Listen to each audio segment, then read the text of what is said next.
परम आदरणीय लालचंद यादव जी, जिनकी धर्मपत्नी की आज श्रद्धांजलि सभा मनाई जा रही है। साथियों,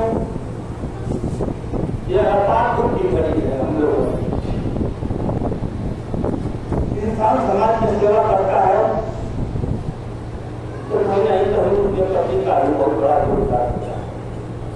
अगर पत्नी घर पर न रहे, परिवार का संरक्षण न करे, दरवाजे पाए किसी व्यक्ति को एक गिलास पानी चाय न पूछे, तो व्यक्ति की समाज में कोई प्रतिष्ठा नहीं रहता। आदरणीय काशी जी इस सब चीजों का परिपूर्ण निर्वहन करती रही। इस श्रद्धांजलि सभा का संचालन कर रहे हमारे प्रिय हमारे बड़े भाई, और इस श्रद्धांजलि सभा में परम आदरणीय महाराज जी लोग श्रद्धांजलि सभा में उपस्थित हम सबके बड़े अध्यक्ष घोषित परम आदरणीय योगी यादव जी, परम आदरणीय लाल यादव जी, सवेंद्र साहब, हम लोगों की बड़ी नेता समाजवादी पार्टी प्रदेश सचिव दीदी पूनम जी, आदरणीय पुष्पराज जी, आदरणीय वकील साहब, हर व्यक्ति को मैं जानता हूँ जी, कोई ऐसा चेहरा नहीं है जिसे मैं जानता पहचानता नहीं। लेकिन साथियों, इस दुख की घड़ी में मैं बस इतना कहना चाहूंगा, अभी आदरणीय लालचंद यादव जी के बोल रहे थे जो भाव करोगे बहुत कष्ट हुआ उस समय हम लोगों अपार कर और ने चाची जी का सर पर जाना कहीं न कहीं गाँव समाज उनसे जुड़े जितने लोग हैं सबको इस बात का मैं इतना कहना चाहता हूँ।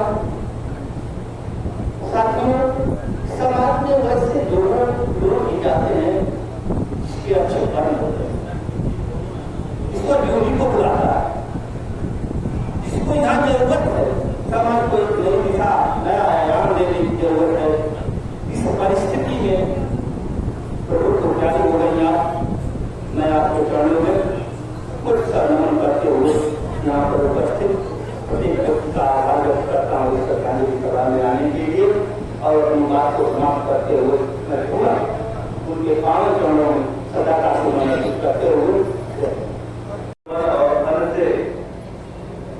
मनुष्य होने के नाते परोपकार मार्ग पे चलने वाले श्री लालचंद यादव जी, जिनके साथ निरंतर उनके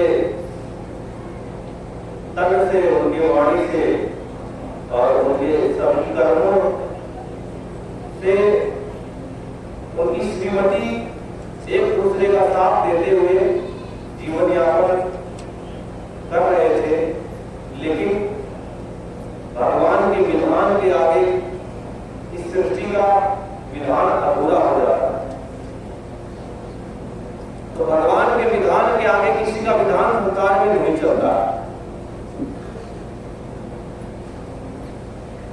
परंतु बहुत सारे लोगों ने, वक्ताओं ने, आदरणीय सभी हमारे वरिष्ठ जन गणमान्य, आप सभी ने बहुत सारी बातें कही। मैं समझता हूं कि संसार में हर मनुष्य इस धरती पर जब जन्म लेता है उसका कुछ न कुछ कारण होता है। उस कारण के साथ उसके कर्म के जो ध्वनि होती है उसके साथ चलती है, और कर्म के अनुसार ही उसको जीवन मिलता है। यद्यपि एक किस्मत जो कहते हैं, किस्मत होना हमारा जो है सौभाग्य है। कोई भी बालक, कोई भी बालिका मुकेश अंबानी घर में जन्म ले लिया तो उसकी किस्मत है। लेकिन एक बालिका उसी समय, उसी क्षण में एक गरीब घर में जन्म ले रही है, वो उसकी किस्मत है। लेकिन ये नियति तय नहीं करती कि जो मुकेश अंबानी के घर में जन्म लिया है वो सर्वश्रेष्ठ बनेगा, या जो गरीब के घर में जन्म लिया वो सर्वश्रेष्ठ बनेगा। क्योंकि सर्वश्रेष्ठ बनने का अधिकार है, तो जो मनुष्य कर्म करेगा वही सर्वश्रेष्ठ बनेगा।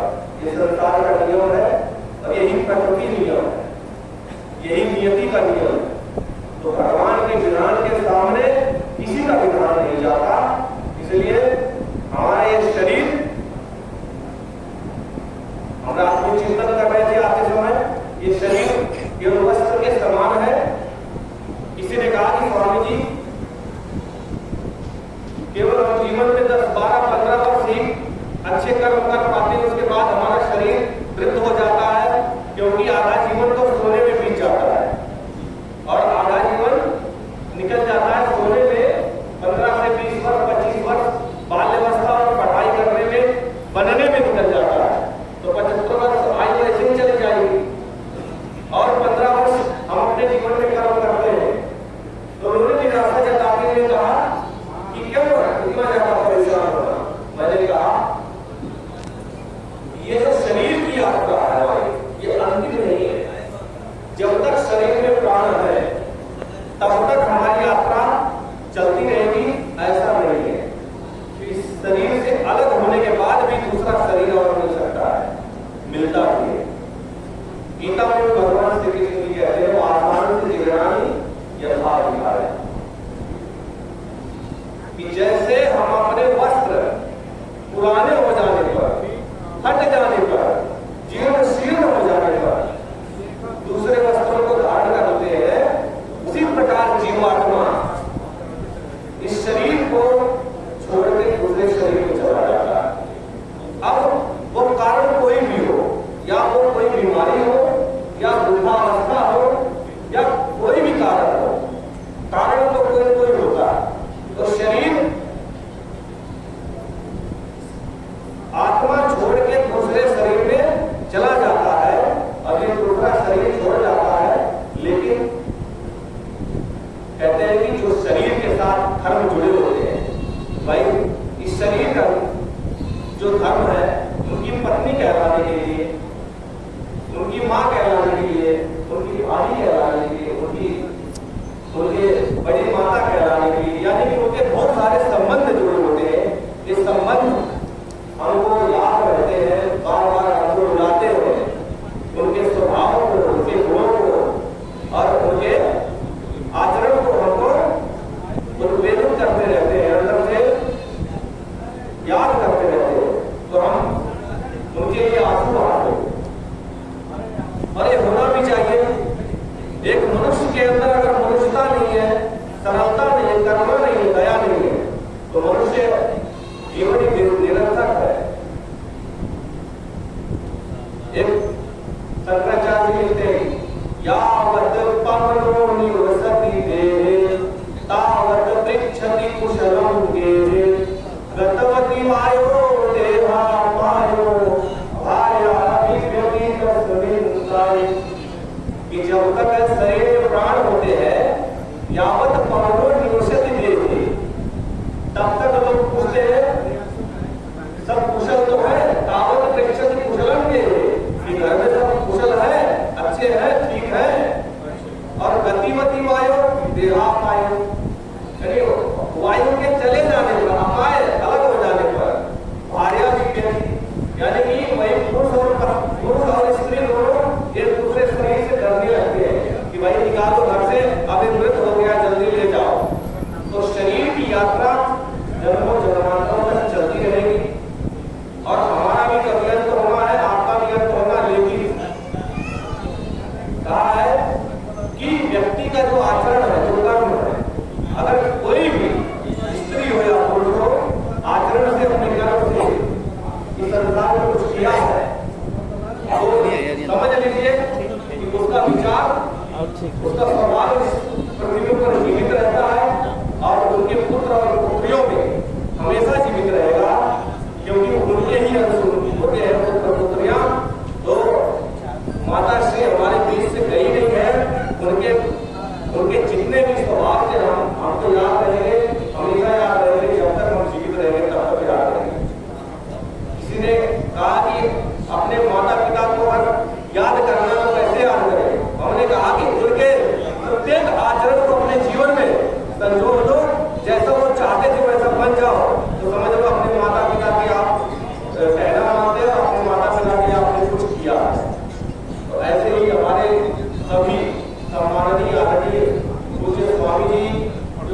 जी महाराज और दूर दराज से सभी लोग आए, आदरणीय आचार्य जी और भाई अरविंद जी और परिवार के जितने सम्माननीय सदस्य हैं, सभी के लिए हम ऐसी ईश्वर से कामना करते हैं, सभी से कामना करते हैं कि आप सभी आदरणीय लालचंद जी को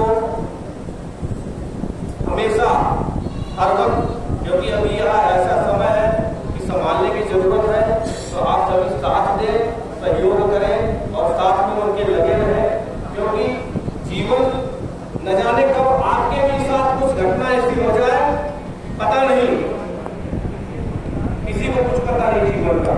तो जीवन एक ऐसा अनुपम खेल है कि कोई इसको समझ नहीं पाता है, कल क्या होगा किसको नहीं पता है। तो जीवन में हमेशा व्यक्ति को शुभ कर्म करते रहना चाहिए और एक दूसरे के प्रति हमेशा पॉजिटिव सोचना चाहिए, कभी भी निराशा युक्त भाव नहीं प्रकट करना चाहिए, हमेशा अच्छे भाव आने चाहिए, क्योंकि अच्छे भाव आप अंदर से करेंगे तो उनके लिए अच्छा होगा, आपके लिए भी अच्छा होगा। तो आप सभी जितने भी ग्रामवासी हैं और दूर दराज से आए सभी सम्माननीय लोग, और हमारे पास तो दो इनके पालक पढ़ते ही है, वो आकाश और अश्विनी जी पढ़ते हैं। तो अभी तो मैं कुछ कह नहीं सकता, क्योंकि जब कुम्हार घड़े को गढ़ता है तो उसके पहले उसका आकार पता नहीं चलता है। जब गढ़ के भट्टी में पकाकर जब मार्केट में डेंटिंग पेंटिंग करके लाता है, तभी पता चलता है घड़ा है, सुराही है और क्या है, गिलास है, क्या है। तो इसलिए दोनों बच्चे अभी वहाँ गढ़े जा रहे हैं हमारे साथ, हमने इनको बहुत कुछ सिखाया है और सिखा भी रहे हैं शुरू में। तो एक समय ऐसा आएगा, ये दो बच्चे आपके जिले को, हम तो कहते हैं पूरे आपके गांव से लेकर पूरे जिले और उत्तर प्रदेश का नाम रोशन करेंगे। मुझे विश्वास है बच्चों की अच्छी तैयारी चल रही है, तो आपके बीच में ही ये दोनों बच्चे ऐसी दीक्षा ले रहे हैं। तो भौगोलिक शिक्षा प्रणाली में ऐसा नहीं है कि बाबा बनाते हैं, और जो बाबा बन जाए अच्छी बात है भाई, सबको बाबा बनते नहीं है, बाबा बनना कठिन काम है ना जी, क्योंकि बाबा जो होता है वो माँ का भी दायित्व निभाता है और पिता का भी दायित्व निभाता है। गुजरात में बाप बोलते हैं माँ को, गुजरात में बाप बोलते हैं माँ को, तो हम तो बाबा, हम तो डबल माँ है भाई। हम समाज के हर एक पहलू को सोचने के लिए हर एक पहलू पे विचार करते हैं आप सबके साथ बैठ के। तो हमारा कर्तव्य है कि आपको अगर कोई समस्या है, कोई दिक्कत आए, तो मैं उसका निदान करूँ। मैं एक बार और आया था कुछ दिन पहले जनवरी में, आज किराना होगा, तो आज के बाद मैं आप सबसे जुड़ गया और आपको कोई समस्या होगी तो मुझे पता चल जाएगा, चाहे वो कोई नेताजी हो, चाहे वो पिताजी हो, चाहे वो माता जी हो, चाहे कोई। तो देखिए जीवन के हर एक क्षण में, हर एक पल में आपको कर्म करना है और शुभ कर्म करना है, प्रत्येक क्षण में शुभ कर्म करना है। एक क्षण आपने गंवाया तो जीवन का अंत आप कर रहे हैं। और अंत से मनुष्य होने के नाते परोपकार मार्ग पे चलने वाले श्री लालचंद यादव जी, जिनके साथ निरंतर उनके तन से, उनके वाणी से और उनके सभी कर्मों से उनकी श्रीमती एक दूसरे का साथ देते हुए जीवन यापन कर रहे थे, लेकिन भगवान के विधान के आगे इस सृष्टि का विधान अधूरा हो जाता है। तो भगवान के विधान के आगे किसी का विधान संसार में नहीं चलता, परंतु बहुत सारे लोगों ने, वक्ताओं ने, आदरणीय सभी हमारे वरिष्ठ जन गणमान्य आप सभी सभी ने बहुत सारी बातें कही। तो मैं समझता हूं कि संसार में हर मनुष्य इस धरती पर जब जन्म लेता है उसका कुछ न कुछ कारण होता है। उस कारण के साथ उसके कर्म के जो ध्वनि होती है उसके साथ चलती है और कर्म के अनुसार ही उसको जीवन मिलता है। यद्यपि एक किस्मत जो कहते हैं, किस्मत होना हमारा जो है सौभाग्य है। कोई भी बालक, कोई भी बालिका मुकेश अंबानी घर में जन्म ले लिया तो उसकी किस्मत है। लेकिन एक बालिका उसी समय, उसी क्षण में एक गरीब घर में जन्म ले रही है, वो उसकी किस्मत है। लेकिन ये नियति तय नहीं करती कि जो मुकेश अंबानी के घर में जन्म लिया है वो सर्वश्रेष्ठ बनेगा या जो गरीब के घर में जन्म लिया वो सर्वश्रेष्ठ बनेगा। क्योंकि सर्वश्रेष्ठ बनने का जो अधिकार है वो जो मनुष्य कर्म करेगा वही सर्वश्रेष्ठ बनेगा। ये संसार का नियम है और यही प्रकृति नियम है, यही नियति का नियम है। तो भगवान के विधान के सामने किसी का विधान नहीं जाता। इसलिए हमारा ये शरीर, हम रात को चिंतन कर रहे थे आते समय, ये शरीर केवल वस्त्र के समान है। किसी ने कहा कि स्वामी जी केवल हम जीवन में 10, 12, 15 वर्ष ही अच्छे कर्म कर पाते हैं, उसके बाद हमारा शरीर वृद्ध हो जाता है। क्योंकि आधा जीवन तो सोने में बीत जाता है और आधा जीवन निकल जाता है सोने में। 15 से 20 वर्ष, 25 वर्ष बाल्यावस्था और पढ़ाई करने में, बनने में निकल जाता है। तो 75 वर्ष आयु ऐसे ही चली जाएगी और 15 वर्ष हम अपने जीवन में कर्म करते हैं। तो उन्होंने निराशा जताते हुए कहा कि क्यों इतना ज्यादा परेशान होना। मैंने कहा ये जो शरीर की यात्रा है हमारी, ये अंतिम नहीं है। जब तक शरीर में प्राण है तब तक हमारी यात्रा चलती रहेगी, ऐसा नहीं है। इस शरीर से अलग होने के बाद भी दूसरा शरीर और मिल सकता है, मिलता भी है। गीता में भगवान श्री कृष्ण जी कहते हैं आत्मान से जिज्ञानी यथा विहाय, कि जैसे हम अपने वस्त्र पुराने हो जाने पर, हट जाने पर, जीर्ण शीर्ण हो जाने पर दूसरे वस्त्रों को धारण करते हैं, उसी प्रकार जीवात्मा इस शरीर को छोड़ के दूसरे शरीर में चला जाता है। अब वो कारण कोई भी हो, या वो कोई बीमारी हो, या वृद्धावस्था हो, या कोई भी कारण हो, कारण तो कोई कोई होता है। तो शरीर आत्मा छोड़ के दूसरे शरीर में चला जाता है और ये दूसरा शरीर छोड़ जाता है। लेकिन कहते हैं कि जो शरीर के साथ धर्म जुड़े होते हैं, भाई इस शरीर का जो धर्म है, उनकी पत्नी कहलाने के लिए, उनकी माँ कहलाने के लिए, उनकी भाभी कहलाने के लिए, उनके बड़ी माता कहलाने के लिए, यानी कि उनके बहुत सारे संबंध जुड़े होते हैं।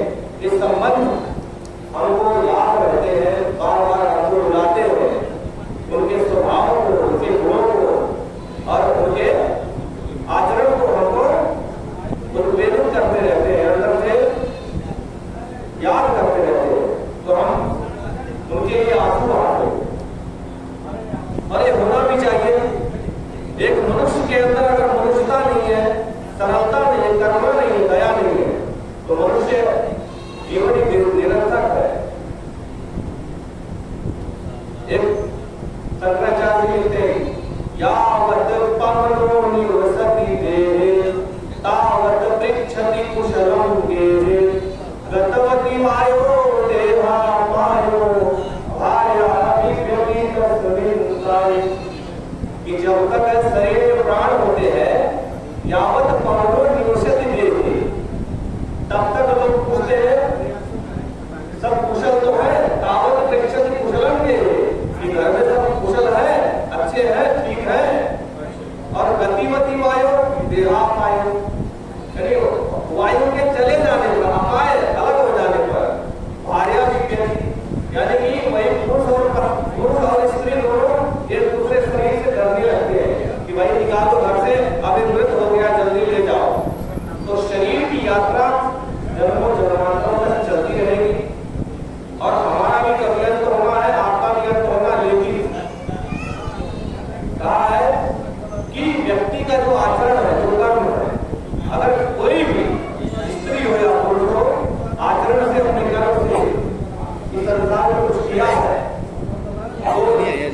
लीजिए कि उसका विचार, उसका स्वभाव इस पृथ्वी पर जीवित रहता है और उनके पुत्र और पुत्रियों में हमेशा जीवित रहेगा, क्योंकि उनके ही अंश होते हैं पुत्र पुत्रियां। तो माता श्री हमारे बीच से गई नहीं है, उनके जितने भी स्वभाव थे हमको याद रहेंगे, हमेशा याद रहेंगे, जब तक हम जीवित रहेंगे तब तक याद रहेंगे। किसी ने कहा कि अपने माता पिता को याद करना तो कैसे याद करें? हमने कहा कि उनके प्रत्येक आचरण को अपने जीवन में संजो लो, जैसा वो चाहते थे वैसा बन जाओ, तो समझ लो अपने माता पिता की आप कहना मानते हो, अपने माता पिता के आपने कुछ किया।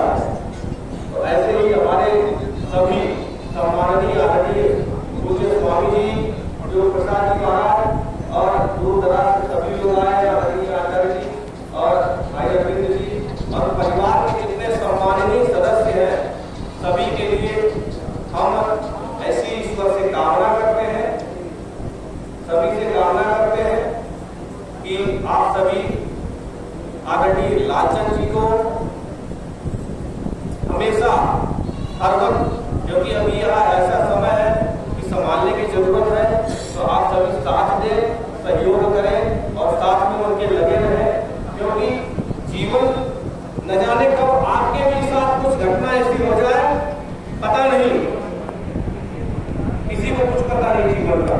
तो जीवन एक ऐसा अनुपम खेल है कि कोई इसको समझ नहीं पाता, कल क्या होगा किसको नहीं पता है। तो जीवन में हमेशा व्यक्ति को शुभ कर्म करते रहना चाहिए और एक दूसरे के प्रति हमेशा पॉजिटिव सोचना चाहिए, कभी भी निराशा युक्त भाव नहीं प्रकट करना चाहिए, हमेशा अच्छे भाव आने चाहिए, क्योंकि अच्छे भाव आप अंदर से करेंगे तो उनके लिए अच्छा होगा, आपके लिए भी अच्छा होगा। तो आप सभी जितने भी ग्रामवासी हैं और दूर दराज से आए सभी सम्माननीय लोग, और हमारे पास तो दो इनके पालक पढ़ते ही है, वो आकाश और अश्विनी जी पढ़ते हैं। तो अभी तो मैं कुछ कह नहीं सकता, क्योंकि जब कुम्हार घड़े को गढ़ता है तो उसके पहले उसका आकार पता नहीं चलता है। जब गढ़ के भट्टी में पकाकर जब मार्केट में डेंटिंग पेंटिंग करके लाता है, तभी पता चलता है घड़ा है, सुराही है और क्या है, गिलास है, क्या है। तो इसलिए दोनों बच्चे अभी वहाँ गढ़े जा रहे हैं हमारे साथ, हमने इनको बहुत सिखाया है और सिखा भी रहे हैं शुरू में। तो एक समय ऐसा आएगा, ये दो बच्चे आपके इस जिले को, हम तो कहते हैं पूरे आपके गांव से लेकर पूरे जिले और उत्तर प्रदेश का नाम रोशन करेंगे। मुझे विश्वास है कि बच्चों की अच्छी तैयारी चलेगी। तो आपके बीच में ही ये दोनों बच्चे ऐसी शिक्षा दीक्षा ले रहे हैं। तो गुरुकुल शिक्षा प्रणाली में ऐसा नहीं है कि बाबा बनाते हैं, और जो बाबा बन जाए अच्छी बात है भाई, सबको बाबा बनते नहीं है, बाबा बनना कठिन काम है ना जी? क्योंकि बाबा जो होता है वो माँ का भी दायित्व निभाता है और पिता का भी दायित्व निभाता है। गुजरात में बाप बोलते हैं माँ को, गुजरात में बाप बोलते हैं माँ को, तो हम तो बाबा, हम तो डबल माँ है भाई। हम समाज के हर एक पहलू को सोचने के लिए हर एक पहलू पे विचार करते हैं, आप सबके साथ बैठते हैं। तो हमारा कर्तव्य है कि आपको अगर कोई समस्या है, कोई दिक्कत आए, तो मैं उसका निदान करूँ। एक बार और आया था कुछ दिन पहले जनवरी में, आज निराना होगा, तो आज के बाद मैं आप सबसे जुड़ गया। और आपको कोई समस्या होगी तो मुझे पता चल जाएगा, चाहे वो कोई नेताजी हो, चाहे वो पिताजी हो, चाहे वो माता जी हो, चाहे कोई। तो देखिए जीवन के हर एक क्षण में, हर एक पल में आपको कर्म करना है और शुभ कर्म करना है। प्रत्येक क्षण में शुभ कर्म